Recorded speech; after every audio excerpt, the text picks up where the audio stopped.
je sois enseignant et que je trouve enfin une action qui permet de consolider les liens, de resserrer les liens et justement de maintenir notre jeunesse et la famille sur des réflexions, tout en gardant l'aspect ludique. Et c'est vrai que c'est parti en livre, c'est une opération qui m'a séduit dès le départ, que je trouve très pertinente, donc c'est toujours avec beaucoup de plaisir qu'on se retrouve en ce mois de juin pour partir en livre justement et pour garantir, s'assurer de certaines valeurs, de certains plaisirs et de certains efforts maintenus par la collectivité à travers la lecture publique pour construire vraiment cette société Guadeloupe. Parce qu'en fait, il s'agit de cela et au-delà de la culture, au-delà de la lecture publique, il s'agit de nourrir l'esprit, il s'agit de fortifier la famille.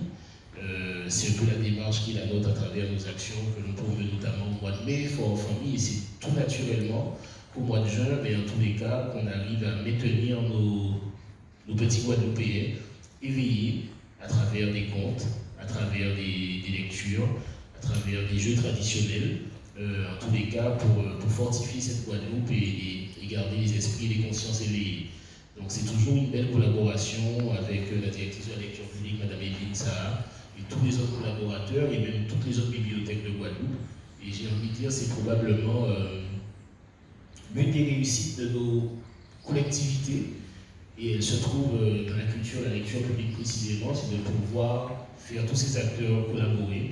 Et c'est avec beaucoup de bonheur, beaucoup de plaisir et tout naturellement que quasi la totalité des bibliothèques de Guadeloupe arrive à travailler avec le département et l'action publique trouve enfin du sens à travers Partir en livre et c'est une belle fierté, c'est une belle réussite qui nourrit un grand enthousiasme chez nous. Donc voilà, ça c'était pour la petite satisfaction personnelle, mais qui n'est pas que personnelle, je pense.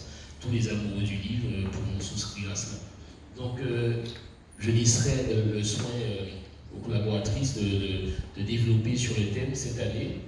En tous les cas, sur la cartographie du territoire, mais on va dire une très grande partie des villes, pratiquement tous les grands axes seront sollicités, les grandes structures, les grandes bibliothèques, les espaces de lecture, probablement aussi certains foyers, et en tous les cas, on pressent déjà une belle édition Partir en livre 2025, de par sa thématique aussi. Alors c'est vrai que quand j'ai reçu la thématique,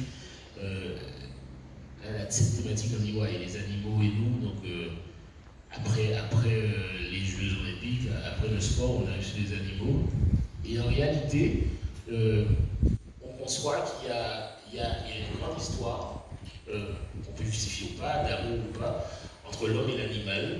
Mais au-delà même, dans l'imaginaire, l'animal trouve une très grande place aux côtés de l'homme, et encore dans notre histoire Guadeloupe, dans notre imaginaire guadeloupéen, notre tradition, nos contes et légendes, encore davantage. Qui sait qu'on peut Lapin, qu'on peut Zamba, qui sait, et d'autres encore. Hein, là, je me rappelais quand on était petit, on était quand on en chien, effectivement. Donc, on a vraiment beaucoup d'images à travers les animaux et l'homme. Et, donc, ça laisse augurer une très belle édition de Partir en livre. Où on pourra ressouder la famille, retrouver les jeunes et les moins jeunes à travers ces semaines de réflexion. Donc voilà, je ne serai pas plus long, en tous les cas, merci beaucoup de votre présence et je laisserai Madame Sarah continuer.